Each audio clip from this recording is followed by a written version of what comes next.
मी आपल्याला सर्वांना माहीत आहे देशाचे लोकप्रिय असे पंतप्रधान आदरणीय नरेंद्र मोदीजींना 12 वर्ष पंतप्रधान पदाची पूर्ण झालेली आहेत.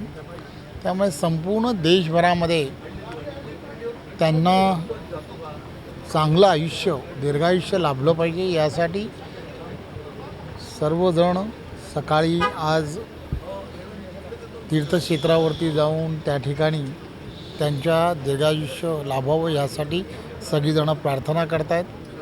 आम्ही आज लातूरमध्ये असणारं सिद्धेश्वर जे मंदिर आहे या मंदिरामध्ये सर्व कार्यकर्ते गेलो. त्या ठिकाणी रुद्राभिषेक करून त्या ठिकाणी आरती केली.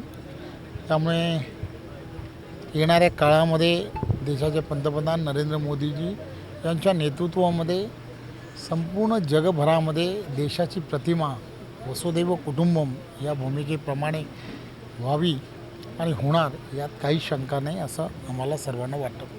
आज नांदेडमधील असणाऱ्या या स्थानिक स्वराज्य संस्थेच्या निवडणुकीच्या पूर्वतयारीसाठी आज आम्ही आलो होतो.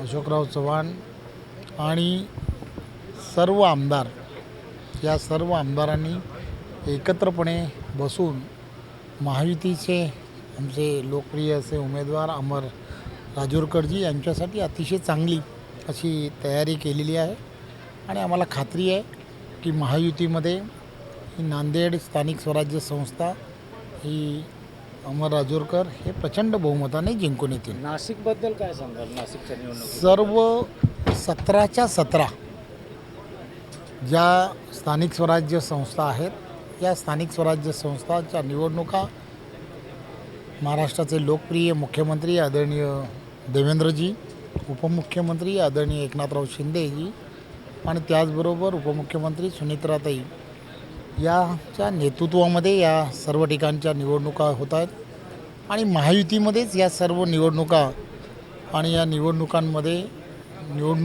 जे मतदान करणारे सर्व नगरसेवक जे आहेत हे नगरसेवक त्या ठिकाणी महायुतीला स्पष्ट असं बहुमत आहे. त्यामुळे महायुतीचे ज्या ठिकाणी अधिकृत उमेदवार आहेत त्या अधिकृत उमेदवारालाच सर्वच्या सर्व मतदार जे आहेत ते मतदार हे मतदान करतील याची आम्हाला सर्वांना खात्री आहे.